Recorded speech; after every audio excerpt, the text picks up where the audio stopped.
Hello and welcome to Pro Trader Strategies market commentary for Friday, December the 27th. My name's Eric Wilkinson and you very well may recognize me from mainstream media. I've talked about economic, geopolitical, and market analysis, and in these webinars I not only talk about the economic data and how it impacts those markets, but also how to implement options into our portfolio around those assumptions we come up with based on all of that. All right, well, without further ado, let's get on with it. But please remember, past performance of any trading system or methodology is not necessarily indicative of future results. And right now we've got crude oil inventory numbers coming out. And let's see where they were expected to be a negative drawdown of 1.7 million barrels. It was a drawdown of 5.5 million barrels. We should actually start to see crude oil rally here based on that. This number just came out. We also saw natural gas storage as a drawdown bigger than expected, about 161 billion cubic feet, expected to be 145 billion cubic feet. Other than that, not a whole lot of economic data. That was the first one, and it being a Friday, it's because everything got pushed back because of the holiday, and we're getting all of that information now today. All right, so not too big of a spike happening right now in crude oil. We could easily see these 60s sustained for at least another week based on that drawdown we saw there.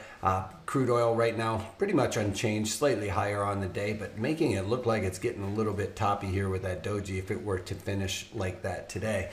On to gold futures, 15.15 right now. That also looking a little bit toppy. I actually put on a trade for gold to come back off just a little bit. I think maybe I've gone a little bit overextended. I don't expect it to go up to those all-time highs as you've heard me talk about before. Despite the fact that we are doing this non-quantitative easing, I don't think that it's going to be enough to really send gold futures higher. I am going to have a short leash on this trade just because it seems like we could be getting a little toppy also in equities. That's starting to shape up as the day goes on. We'll talk about that when we pull up the equity trades, or the equity markets, because the way that the market's looking right now, we've got a doji at the top there that looks like it could be confirmed on Monday to the downside.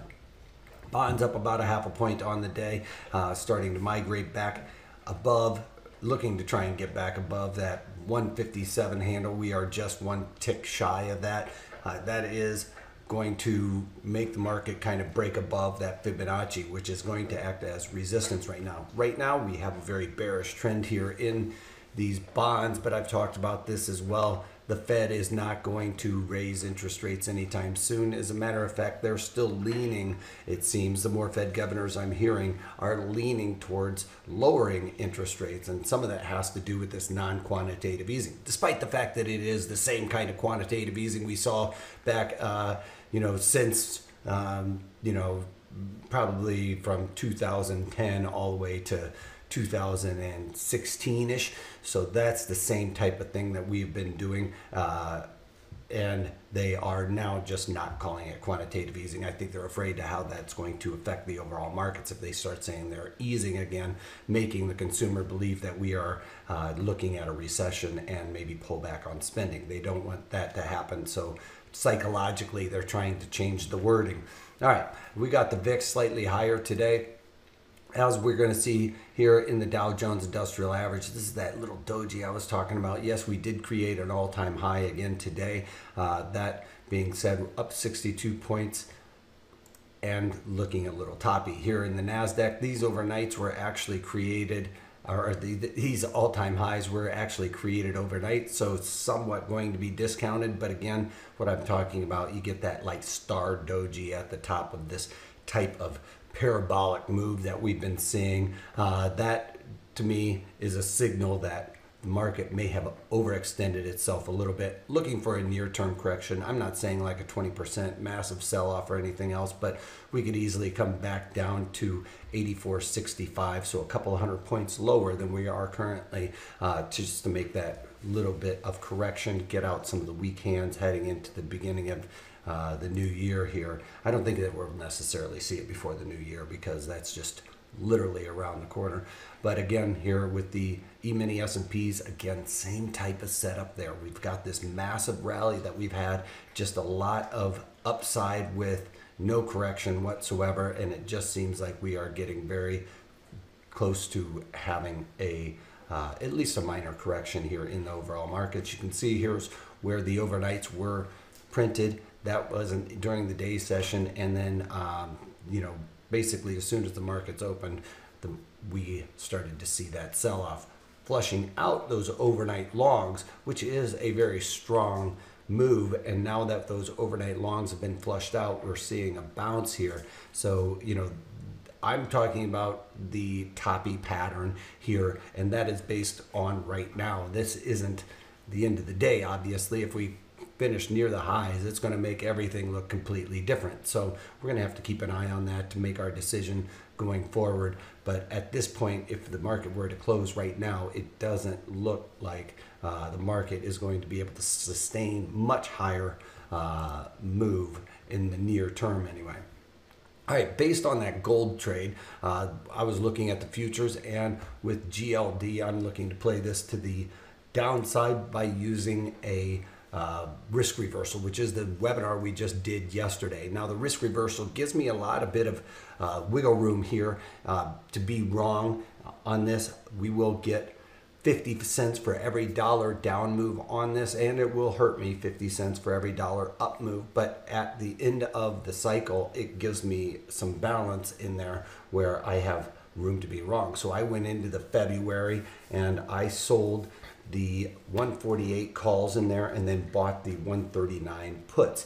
And I did that for a credit of 29 cents. So my break even on this is 148.29 because we take those short calls, and I get that credit, which gives me a little bit more break even to the upside. So when we look at that on those 148 calls, you can see that 148 is well above where we saw the 52-week high. I don't know that we can make it up there in the next month and a half or so. So great strike location with this trade. Also to the downside, the 139 puts would just be a breakdown just slightly to the the value area low here for the current move. We have seen this gold now at least move higher for the volume. Now, we talked about this. I've been waiting for these the point of control to start shifting higher up in around to that 115-ish handle. We didn't see that necessarily in the gold futures, but we're starting to see that happen here with GLD, which is the ETF for gold. So that is more of a paradigm shift, gaining acceptance up at these levels. And if the market just settles down right here in between my two short strikes, it makes it where I can keep that 29-cent credit. All right, so that is what gives me a lot of that wiggle room that we talked about in that webinar yesterday.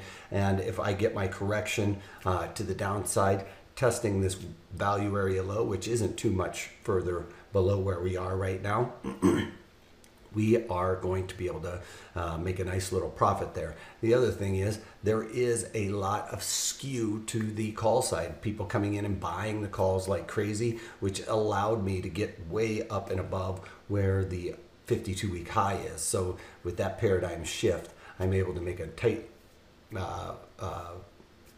profit side on the puts, and then it gets my short calls well away from where the underlying's trading. So set up really nice for this type of trade in this kind of environment. And I talk about all the rules on how to build this out, how we're going to pick our strike location and everything else. So check that out at protraderstrategies.com. Other than that, have a great weekend, and we'll see you on Monday. All right. So if you can't take that, take it easy.